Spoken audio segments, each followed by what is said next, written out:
La science-fiction des années 80 est dominée par les films de fin du monde et en particulier les films d'holocauste nucléaire. Si vous avez vécu cette époque-là, vous savez la terreur existentielle profonde et inoubliable que ça représente. Puis évidemment, ça s'est manifesté dans des tonnes de films. Malville en France en 1981, The Day After évidemment en 83, Threads, le terrifiant Threads en 84. Mais tout ça, ça vient de l'Occident. En ce qui concerne les films d'URSS, l'autre grand bloc de la guerre froide, il faut attendre 1986 avant de voir un film. Et ce film-là, c'est Lettre d'un homme mort, d'un disciple de Tarkovsky qui s'appelle Konstantin Lopushansky, je crois. Très, très bon film que j'ai vu la semaine dernière. C'est un film en plus qui compte à son générique dans les scénaristes le nom de Boris Strugatsky, un des deux légendaires frères Strugatsky. Quelle était sa participation réelle? On en reparlera plus tard un petit peu parce que aussi on va parler de la censure au cinéma. Ce film-là illustre assez bien la réalité de la propagande en URSS, comment ça fonctionnait vraiment. On va en parler plus tard un peu, puis on va voir aussi comment les problèmes de l'URSS sont en vérité pas si différents de ça de ceux de l'Occident. Mais avant tout, parlons donc de notre film. Ça tombe bien parce qu'il est excellent, c'est super bon. Qu'est-ce que ça raconte? Ben, on est après donc un holocauste nucléaire. Les survivants se sont réfugiés où ils pouvaient et on suit un groupe de ces survivants, une poignée là, vraiment de survivants, qui se sont enfermés dans le sous-sol sous un musée. La nuit, l'armée patrouille les rues, descend tous ceux qui enfreignent le couvre-feu, mais le jour, des fois, les gens essaient de sortir à l'extérieur, en particulier un de nos personnages principaux, notre héros en vérité, qui cherche son fils en espérant le retrouver. En attendant, il écrit des lettres donc à son fils qui, du moins l'espère-t-il, est encore en vie. En vérité, le film va simplement suivre non seulement le quotidien de ces personnages-là, mais la détérioration des bribes restantes de l'être humain, cet état plus ou moins totalitaire qui est toujours en arrière, là, qui règne par la terreur, mais ils n'ont pas bien le choix, en vérité, rendu là. Les gens qui meurent de radiation, qui se suicident, c'est un film post-nucléaire. Alors c'est ce genre-là, mais c'est aussi un film qui a un côté étonnamment optimiste là, pour un film de fin du monde nucléaire total, là, pour un film d'Armageddon nucléaire. C'est un film qui a une étrange conclusion. Est-ce que l'humanité va survivre? Et si oui, en quel état? Est-ce que notre héros va retrouver son fils? Toutes ces questions, évidemment, et bien d'autres encore. Comme toujours, tout le monde a cœur. Une seule manière de le savoir, c'est d'écouter Lettre d'un homme mort. Ça vaut vraiment la peine. Puis pourquoi c'est bon? Ben, commençons par le visuel. Ben oui, j'ai mentionné Tarkovsky. On peut pas faire autrement. Ça semble complètement inévitable quand on parle de cinéma soviétique. Ben ici, c'est justifié pour deux raisons. Parce que le réalisateur, je l'ai mentionné, M. Lopushansky, si vous regardez sa biographie, c'est certains disent un assistant de Tarkovsky sur Stalker en particulier, mais c'est plutôt un assistant de production qu'un assistant réalisateur. Là, je pense pas qu'il a beaucoup tenu la caméra pendant Stalker, M. Lopushansky. Mais c'était un disciple, ok? Puis ça paraît, ok? Il a pris de copieuses notes, ça se voit, ça se sent, puis ce film-là, en bonne partie, a d'énormes ressemblances avec Stalker, en particulier au niveau de sa richesse visuelle. Là où il y a une énorme différence, il faut le mentionner ici, je vais le mentionner ici. Là. La plupart des copies de ce film-là ne sont pas très belles. Puis c'est un film qui est tourné en noir et blanc, mais plutôt en sépia, en vérité. Tout le film est en couleur de jaune et noir, finalement, avec une courte séquence qui est en bleu. Là. Enfin, c'est comme dans les films muets, le cinéma muet souvent jouait avec ça, avait des teintes de différentes couleurs, même à l'époque de Méliès, on avait ça. Puis c'est une technique qui s'est préservée dans le cinéma soviétique tout au long de son existence, puis qu'on trouve ici, puis qui est utilisée avec un grand succès. Mais il faut quand même dire que des fois, vous m'entendez parfois dire que la qualité visuelle des films soviétiques, en particulier en ce qui concerne la pellicule employée, ben, qu'il y a souvent une énorme différence entre la qualité d'un film comme Zérograd ou les films de Tarkovsky ou d'autres films qui sont moins beaux visuellement à cause du type de pellicule employée. Puis la vérité, c'est que quand je pense à ça, souvent j'ai deux exemples en tête. Il y en a un qui est L'Hôtel de l'Alpiniste mort, par ailleurs un de mes films préférés, puis l'autre c'est lui. En gros, les copies sont souvent pas belles, puis c'est à cause de la pellicule qu'ils ont employée. Mais si vous trouvez une version remasterisée en Blu-ray en particulier, puis j'ai vérifié, ça existe. Je ne sais pas quelle compagnie le distribue, là, mais j'ai trouvé, je pense sur YouTube, honnêtement, j'ai trouvé une version remasterisée, je ne sais pas si c'est 4K, là, mais une très très très belle copie. Puis là, oui, c'est absolument splendide. Là. Et c'est ça le truc, c'est que ouais, c'est très très sombre. Ça se passe en bonne partie dans un sous-sol de musée qui est éclairé par une ampoule électrique qui est elle-même alimentée par des gens qui pédalent sur une dynamo. Ils pédalent sur des vélos, puis ça c'est connecté à une génératrice, puis ça alimente l'unique ampoule électrique qui éclaire le bunker. Hein? Ça fait que c'est pas supposé être hyper éclairé, donc c'est un peu sombre. Mais quand on voit une belle copie du film, encore une fois, il y en a en ligne qui sont trouvables, et c'est là qu'on voit justement à quel point il y a un souci là, prodigieux et digne de Tarkovsky, là, vraiment, carrément digne de Tarkovsky dans Stalker, à quel point il y a un soin qui a été apporté au visuel de ce film-là. Alors Tarkovsky, évidemment, il est réputé, bon, entre autres pour la lenteur de son style, puis son ton très méditatif, etc. Ça, c'est lui, ça c'est son truc à ça. C'est pas ça qu'on a ici. Mais ce qu'on a, c'est justement cette richesse dans les environnements visuels, le soin extrême apporté à la composition, puis aux textures.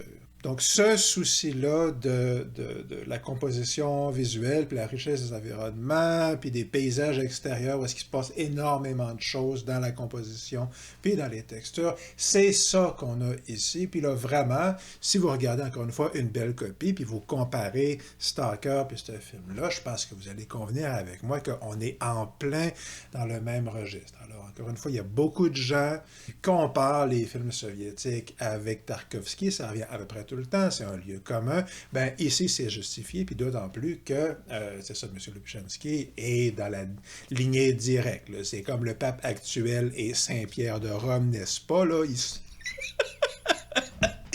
Et bien, sauf qu'ici, ils sont carrément connus pour vrai. Là. C'est pas juste une transmission à travers 2000 ans. Là. Ils ont travaillé ensemble sur Stalker.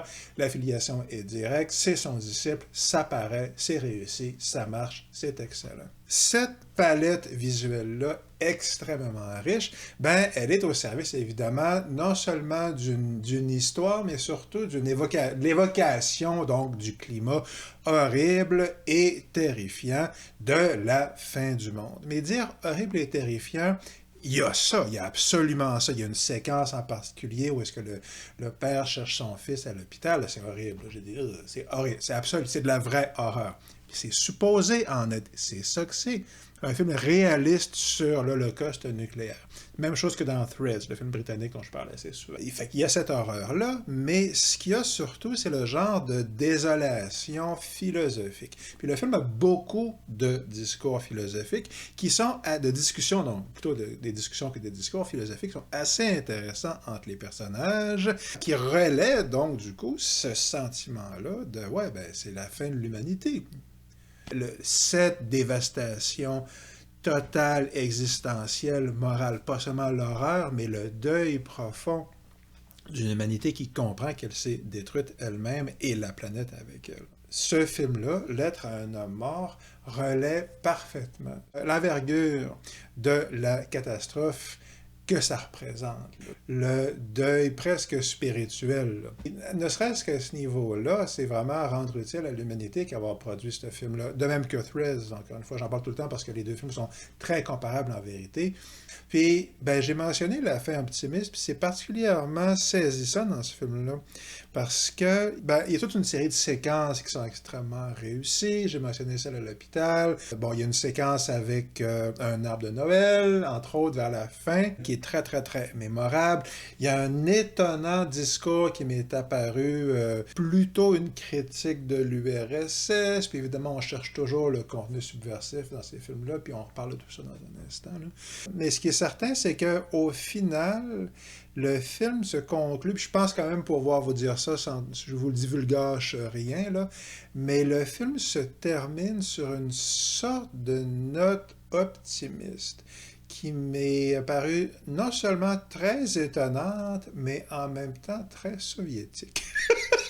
Parce que dans le cinéma soviétique, certainement de science-fiction, aller jusqu'à à peu près ces années-là, 85-86, donc la prise du pouvoir par Gorbatchev, ben, la ligne d'État, c'était que il fallait être optimiste, en fait. Il fallait représenter, il fallait que les films soient conformes autant que possible à l'idéologie socialiste et à une certaine vision optimiste du futur. Puis c'est très, très rare de tomber sur des univers dystopiques dans la science-fiction soviétique. En vérité, je peux me tromper, là, mais je suis pas mal certain qu'avant 85-86, il n'y en a aucun. Puis il n'y en a aucun parce que la censure ne le laissait pas passer. Bon, évidemment, c'est un choix idéologique de la part de l'URSS, mais moi, personnellement, je refuse de regarder ça avec avec un pur cynisme, là, parce que ça dit quelque chose. Puis même si le régime était hyper corrompu, l'URSS, ce qu'il était, il y avait quand même quelque chose de cette aspiration-là positive. T'sais, même dans les films, c'est ça, dans les films des années 60, les films des années 70, il y a quelque chose de vraiment réconfortant. Quelque chose qui réchauffe le cœur, en quelque part. De voir des films qui racontent l'histoire d'êtres humains qui ne considèrent pas que la compétition, c'est le sens de la vie et que l'homme est un lot pour l'homme et que, tu sais, tout ce genre d'affaires-là. Règle générale, la version courte, c'est qu'en Occident, la doctrine officielle, l'idéologie officielle, c'est que la compétition, c'est bien. Puis la compétition, c'est bien parce qu'on est dans un régime capitaliste. Mais en URSS, la doctrine officielle, c'était que non, la compétition, c'était mal. Finalement, puis l'entraide, c'était bien. Puis, ben moi, même si je suis pas un fan de l'URSS comme État, là, je pense que son bilan, finalement, est plutôt négatif, je pense que l'intuition fondamentale de l'URSS était bonne. Je pense que oui, l'être humain, on est supposé s'entraider et coopérer. Puis, moi, quand je regarde ces films-là, c'est une des choses que j'apprécie le plus. J'aime ça. Okay? Puis, je ne m'attendais pas à retrouver ce genre de message-là dans un film post-nucléaire. Comme je vous dis, vous l'écouterez, là, vous verrez qu'est-ce que je veux dire, mais c'est très mérité qu'est-ce qu'ils font avec ça. Puis, c'est pas tant une apologie de l'entraide en tant que telle, qu'un message d'espoir pour l'humanité. Puis c'est, d'une certaine manière, un message d'espoir ambigu, ambivalent en ce qui concerne les personnages du film, mais il y a un message explicite, une citation de... Ça, je peux le dire encore une fois aussi, là, le film se termine par une citation de Russell et Einstein. Ils ont essayé un manifeste antinucléaire, puis une invitation, justement, à l'entraide internationale, puis à mettre fin à la guerre, etc. Puis le résultat que ça produit, c'est que, ouais, je viens d'écouter un film d'environ 1h30, quelque chose comme ça, 1h20, 1h30, sur l'Holocauste nucléaire, un film ultra lourd et vraiment pas très jojo, quoique magnifique, là, super beau, super atmosphérique, avec une musique formidable, etc., etc. Bien, je viens d'écouter 1h30 de l'Holocauste nucléaire en sépia, là. C'est un peu lourd, hein? Mais à la fin, je me suis pas senti anéanti, comme à la fin de Threads, par exemple, dont tous les gens qui l'ont écouté continuent de ressentir une horreur profonde des décennies après. Là. Ben ici, c'est le film qui est très, très, très comparable, à beaucoup de points de vue. Produit un effet complètement différent qui est, ben c'est ça, optimiste, puis aussi porteur d'une sorte de... Tu sais, qui te fait dire à la fin que c'est-tu, oui, moi aussi, je suis contre. Contre la guerre nucléaire. Puis non seulement ça, mais je peux peut-être faire quelque chose moi-même. Peut-être que ma propre présence dans le monde est susceptible d'avoir une influence positive et donc de contribuer à la survie de l'espèce. Ça fait que c'est quand même pas rien pour un film de fin du monde nucléaire. Ça va m'amener donc à on va dire, ma fameuse réflexion, là, cette question-là d'idéologie et de propagande. Je vais commencer en citant un extrait de Boris Strugatsky. J'ai lu ses mémoires, un extrait de ses mémoires dont j'ignorais l'existence il y a moins d'une semaine. Et voici ce qu'il dit. Il était très intéressant de travailler avec Konstantin Lopushansky, Je le connais surtout à cause de Lettre à un homme mort. Le scénario a été écrit à 90% par Vyacheslav Rybakov. C'est un écrivain de science-fiction. BN, donc Boris Strugatsky, qui parle de lui-même à la troisième personne dans ces mémoires-là, était là plutôt pour rajouter de la crédibilité. Donc c'est ça, en vérité, il était plus là pour... Sa présence aidait la production. Le fait qu'il soit là au générique aidait la production. Là, il rentre dans le détail qui est vraiment intéressant. Alors, il dit, « Je me souviens très bien des derniers jours d'urgence. Il restait très peu de temps avant les dates de tombée. Le film était tourné, mais pas encore monté, et nous n'avions aucune idée de comment faire ce montage. Les administrateurs nous harcelaient. Donc, management was on its heels. C'est ce que Google AI m'a donné comme traduction anglaise, la version russe. Donc, les administrateurs nous harcelaient, demandaient que le film soit anti-guerre et anti-nucléaire, mais en même temps qu'il n'y ait aucune catastrophe nucléaire.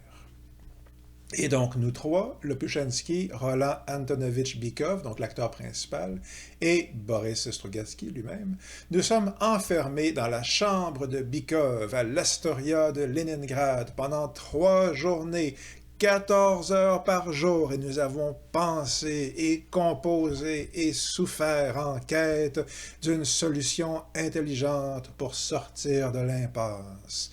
Toutefois, ce remue-ménage n'a rien donné et une autre session fut nécessaire avec la participation d'Aranovitch et German. Donc ici, il parle, je crois, je ne suis pas mal certain que c'est eux autres, de Semyon Aranovitch et de Alexei German, qui sont 2 autres réalisateurs soviétiques. German, en particulier, était réputé parce qu'il était très bon pour savoir naviguer comment... pour s'assurer que ses films n'allaient pas se retrouver sur les tablettes. Apparemment, c'était sa grande force. Puis je crois comprendre que c'est ça, ce qu'il est en train d'écrire ici, c'est que le film a été tourné, mais il savait pas comment faire le montage final, il savait pas comment l'assembler, quelle histoire raconter avec ça en vérité. Et en plus, il y avait des tonnes de pression de la part de l'État, donc ultimement du Parti communiste, okay, qui voulait avoir donc un film antinucléaire, mais qui ne montrait pas la guerre nucléaire, etc., qui avait un paquet de contraintes, etc. Alors, ils se sont enfermés pendant des jours et des jours pour essayer de trouver une œuvre qui soit non seulement artistiquement réussie, mais aussi qui serait susceptible de passer la censure. L'important ici, qu'est-ce que ça nous dit déjà? Ben, nous, quand on pense au cinéma soviétique, okay, on a toujours en tête, en Occident, l'idée que ce sont des films de propagande. Puis, il y a un aspect où est-ce que, d'un certain point de vue, c'est entièrement vrai, d'un certain point de vue. Parce que l'URSS, de sa naissance, de 1919 essentiellement, à sa chute, donc en 1991, peut-être pas les 3-4 dernières années, là, ça se discute, mais essentiellement tout au long de son existence, l'industrie du cinéma a été sous le contrôle de l'État soviétique. Or, pendant toute son existence, l'État soviétique a été sous le contrôle du Parti communiste. C'était le Parti communiste du RSS qui gouvernait. L'État, c'était lui. Logiquement, en vérité, la version courte, c'est quoi? C'est que l'industrie du cinéma en URSS était sous le contrôle ultime du Parti communiste. Puis ça, c'est très important parce que ça finit par expliquer pourquoi l'URSS s'est effondré. La solution ultime, la version simple de pourquoi l'URSS s'est effondrée, c'est pour ça. Puis c'est aussi la raison pour laquelle on est en train de voir les États-Unis s'effondrer maintenant. C'est ultimement, structurellement, la même raison. Pour l'immédiat ici, ce qu'on veut voir, c'est qu'on a en tête que le Parti communiste gouverne par la propagande, puis c'est un peu vrai, mais le régime communiste, c'est pas un régime où l'État, ou le Parti communiste ici, passe des commandes directes au réalisateur, fais-moi ci, fais-moi ça, pour faire passer des messages idéologiques. Ça arrive des fois, mais c'est plutôt rare en vérité. Ce genre de pratique-là, c'est plutôt ce qu'on voyait en Allemagne nazie, où ça arrivait beaucoup plus souvent. Triomphe de la volonté, c'est ça, le notoire et épouvantable Juif sus, la version vraiment antisémite de ce film-là, ben c'est ça, c'est des commandes directes de Hitler ou de Goebbels. Là. En Allemagne nazie, ça se faisait. Mais en URSS, le contrôle se fait pas comme ça. Il y a un contrôle, un énorme contrôle idéologique. Mais il ne se fait pas en imposant aux gens des sujets, même si tout le monde sait plus ou moins les sujets qui sont susceptibles d'avoir la faveur du parti. Mais le contrôle ne se fait pas en imposant des sujets, mais en censurant ce qui va à l'encontre de l'idéologie. Oui, donc il y a deux pôles, deux manières d'assurer un contrôle idéologique essentiellement. Il y a la propagande, où est-ce que je te dis, tu es supposé croire ça, puis il y a la censure, où est-ce que je prends ce que tu es en train de dire, puis j'enlève tous les morceaux qui vont à l'encontre de ce que moi je veux que tu crois. Puis en URSS, c'était plutôt comme ça que ça se passait. Ce qu'on perd de vue, c'est qu'on a un régime qui est contrôlé par une caste, par un parti, et ce parti-là considère qu'il est crucial d'imposer un contrôle idéologique, et ce contrôle idéologique-là se manifeste principalement par la censure. Okay? Puis une interdiction qui est appliquée a posteriori. Qu'est-ce qu'on observe ici, par exemple, dans le cas des mémoires là, de M. Strugatsky, de Boris Strugatsky? Ben, déjà, c'est qu'au niveau artistique, certainement dans le cas de nos artistes ici, notre réalisateur puis nos scénaristes, ben, tout le monde a l'air d'être complètement sincère.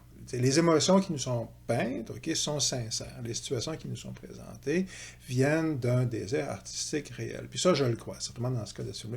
Il y a des films où ça se discute, là. Mais règle générale, même probablement, je dirais la plupart du temps dans les films soviétiques, c'est plutôt l'impression que ça me donne. Tu as donc un désir relativement sincère, pas moins sincère que dans le film hollywoodien moyen, là, où l'intérêt commercial n'est pas négligeable non plus. Là. Des artistes sincères, mais dont le discours est contrôlé par un paquet de fonctionnaires. Okay? Puis c'est là où je veux en venir. On a un paquet de fonctionnaires, on a une bureaucratie. Puis qu'est-ce que ça veut dire, ça? Concrètement, l'application des règles est arbitraire, aléatoire et arbitraire. Ça dépend énormément de qui est-ce qui est là. Ça dépend de l'humeur de la personne. Ça dépend de quel ministre ou quel sous-ministre ou quel remaniement ministériel ou chef de cabinet ou peu importe. Ça dépend d'un paquet de trucs de bureau, lequel vient d'être remplacé, lequel déteste quel autre, lequel vient d'être laissé par sa maîtresse. Ça dépend d'un paquet de trucs comme ça. Ça veut dire que donc l'application de la censure n'est pas appliquée de manière monolithique par un État maléfique, là, si vous voyez ce que je veux dire. C'est pas l'empereur Palpatine qui dit « je dis ça, dis pas ça, dis ça, dis pas ça ».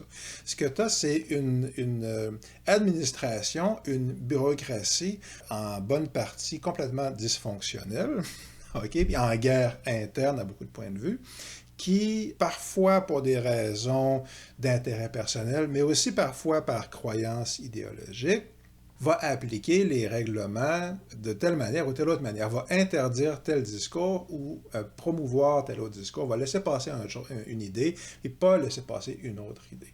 Donc c'est à peu près ça le principe. Il faut voir une bureaucratie minée par la corruption, l'incompétence, les guerres internes, mais aussi par une bonne volonté, pas toujours bien informée. Il y a beaucoup de gens qui ne sont pas très éduqués, qui ont des positions de pouvoir dans certaines situations, etc., etc. Donc, c'est une situation assez chaotique, finalement, où un paquet de raisons peuvent faire qu'un film va passer ou va pas passer.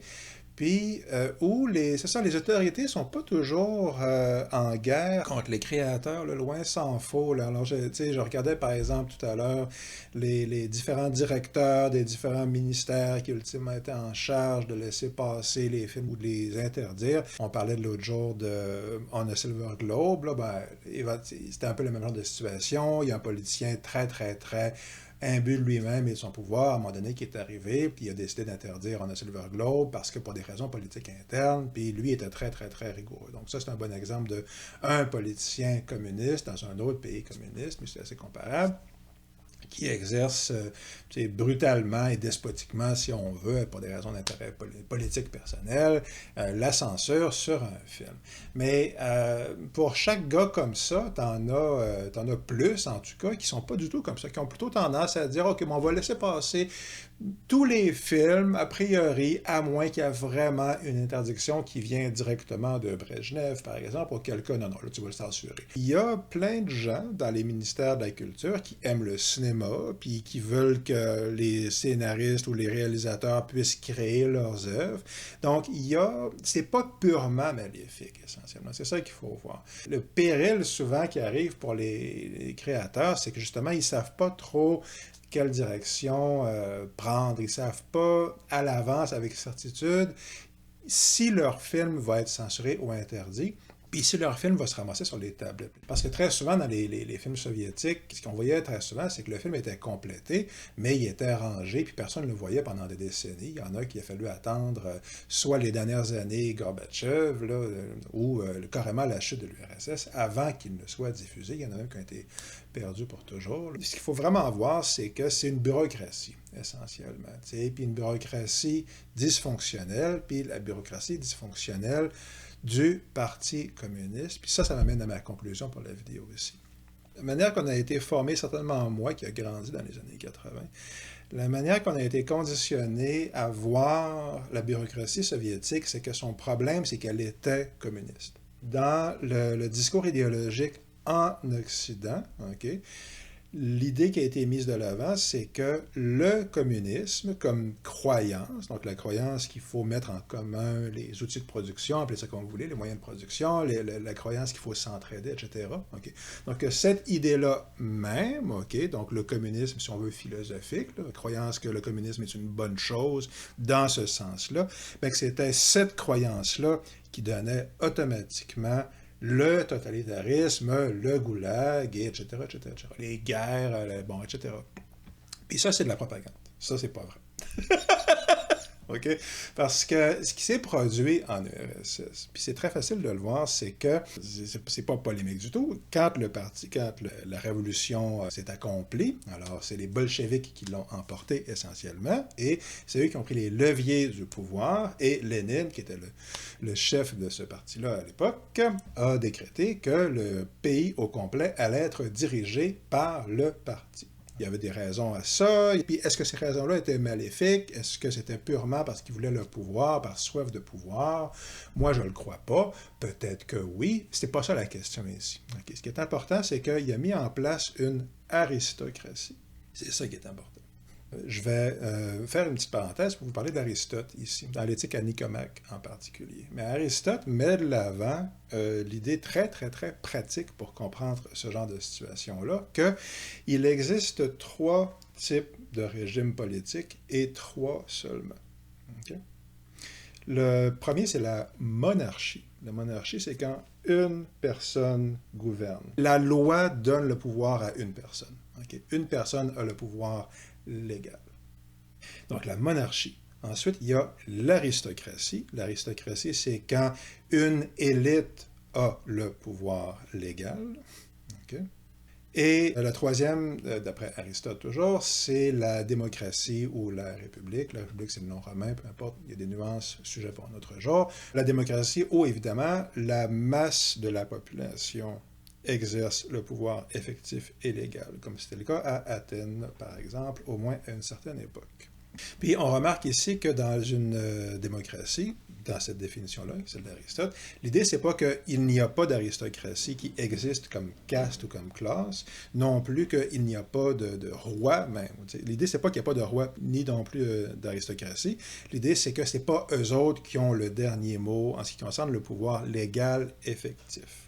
Dans une démocratie telle que l'entend Aristote, c'est la majorité de la population, donc la classe économique, le petit peuple, le monde normal, ce sont ces gens-là qui ont le pouvoir effectif, légal, okay, qui passent les lois. Vous voyez ce que je veux dire?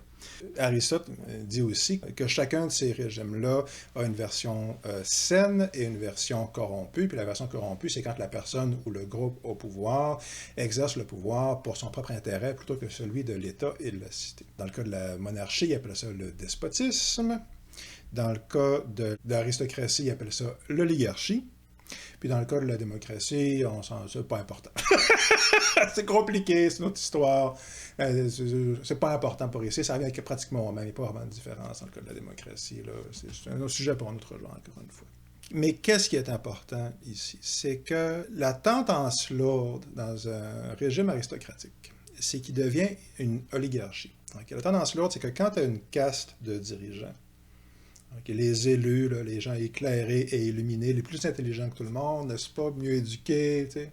Quand on a une caste de dirigeants comme ça, okay, un petit groupe de dirigeants, ce qui a tendance à arriver, c'est que presque invariablement, okay, si elle survit assez longtemps, si l'économie lui permet de survivre assez longtemps, elle finit par devenir une oligarchie. Elle finit par devenir, à cause de la force gravitationnelle de la cupidité, n'est-ce pas, elle finit par devenir un groupe qui finit par vouloir avoir le pouvoir pour elle-même, puis abolir l'État dans lequel elle est. Okay. C'est ce qui est arrivé à Athènes. Puis dans l'Antiquité, il y a de nombreux exemples de ça. L'aristocratie, même si elle commence avec des bonnes intentions, la tentation du pouvoir, puis tu mets de l'argent dans les poches, fait qu'éventuellement, c'est ça, elle finit par devenir tellement riche qu'elle veut avoir toute la richesse pour elle, puis donc à vouloir prendre le pouvoir pour elle-même, puis profiter du pouvoir, puis abuser du pouvoir avec tout ce que vous pouvez imaginer. Puis c'est facile à imaginer parce qu'on baigne dedans.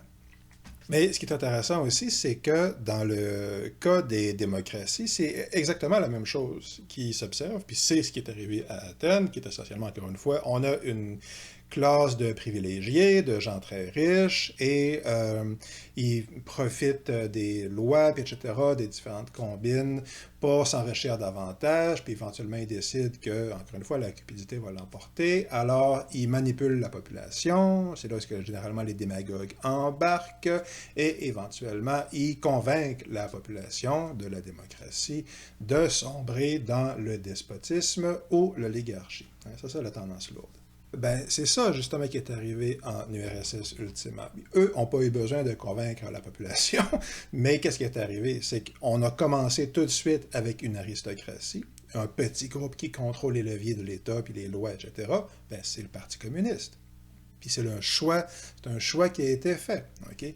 Puis peut-être que ça aurait pu donner des bons résultats. Mais scientifiquement, si on veut, c'est intéressant de se dire, ben on a un exemple précisément presque scientifique là, de qu'est-ce que ça donne quand on met en place une aristocratie avec les pleins pouvoirs. Puis qu'est-ce que ça donne? Ben ça donne l'oligarchie en un espace de 10 ans à peu près. Là. Ça a pris combien de temps avant que Staline prenne le pouvoir puis que tout ça se mette en place?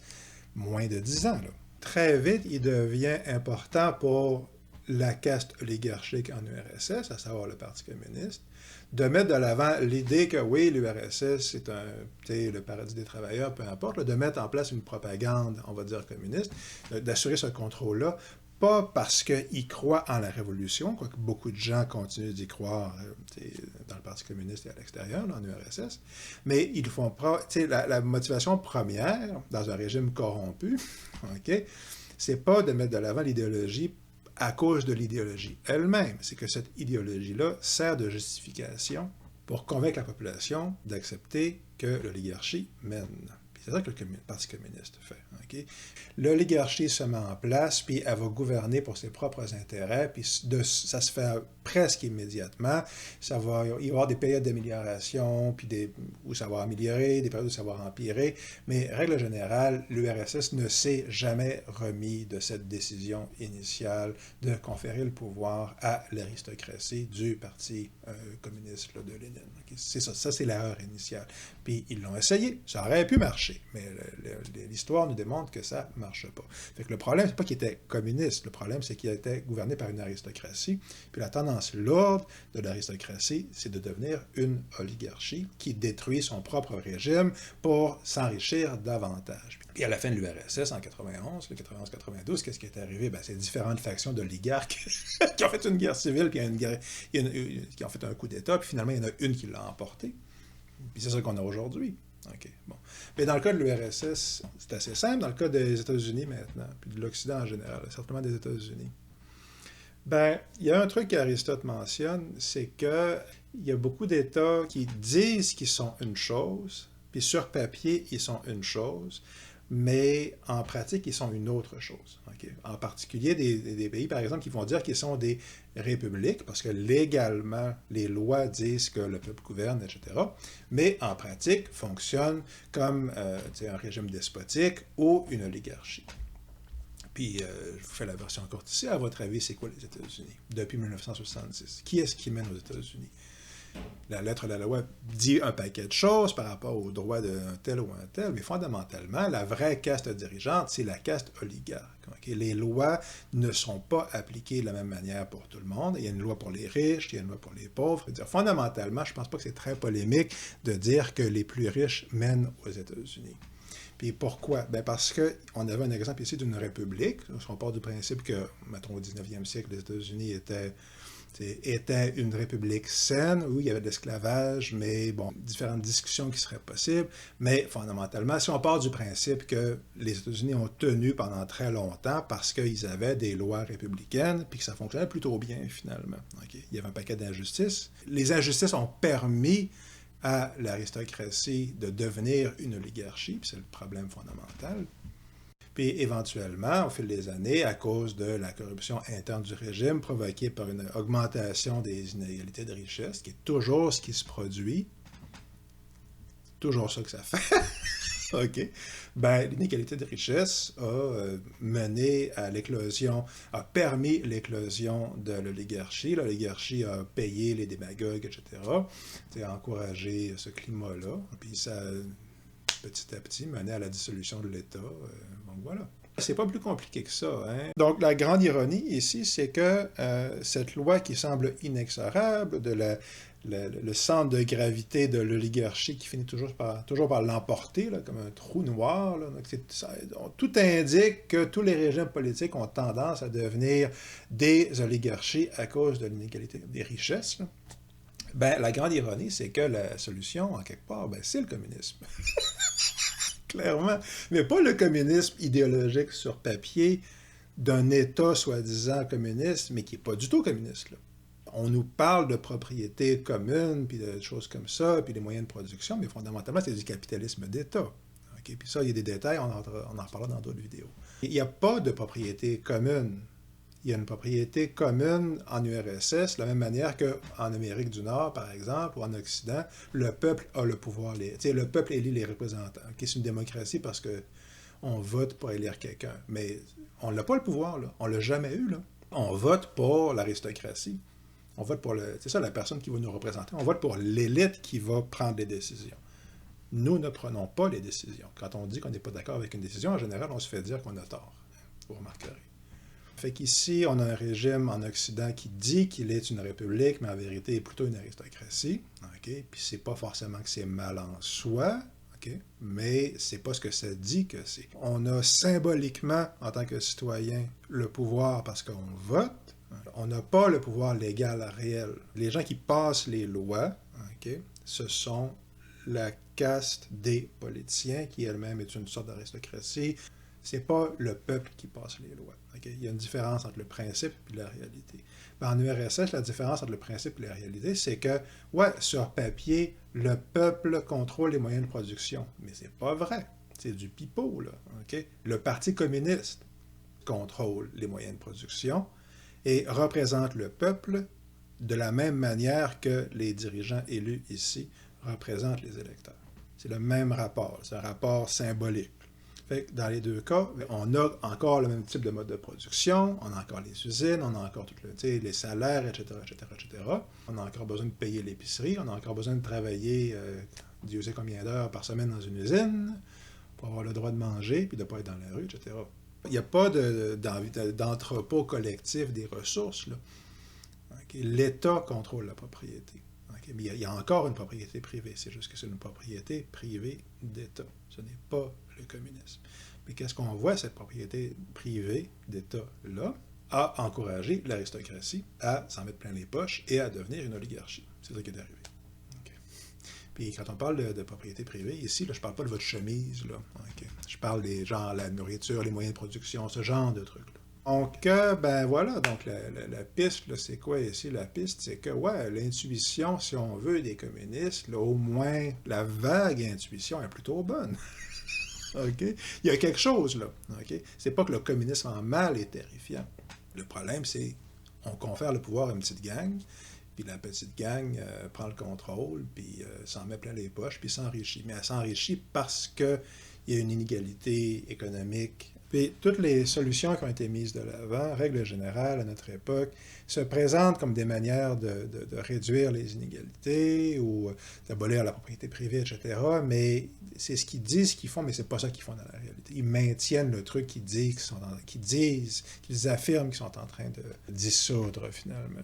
Fait que ça, c'est une question philosophique avec des conséquences pratiques. Là. Vaste question sur laquelle on aura, je l'espère et je le crois, amplement l'occasion de revenir. Pour l'instant, pour notre film, pourquoi c'est bon? Ben, c'est bon parce que c'est vraiment atmosphériquement extraordinaire. Visuellement, surtout si vous trouvez une belle copie, c'est un chef-d'œuvre visuel à beaucoup de points de vue très atmosphérique. Puis malgré son côté horrifiant de film La fin du monde, c'est un film étonnamment optimiste et un film, je pense, qui exprime quand même que malgré là, tous les crimes et les erreurs que l'URSS a pu commettre, il y avait quand même quelque chose de fondamentalement vrai qui cherchait, tant bien que mal, à s'exprimer dans ce régime-là. Quelque chose d'optimiste, quelque chose de positif par rapport à l'humanité, puis nos aspirations, puis nos capacités. Puis ce film-là l'exprime, cette lueur profonde dans le cœur de l'être humain. Non, c'est pour ça que c'est bon.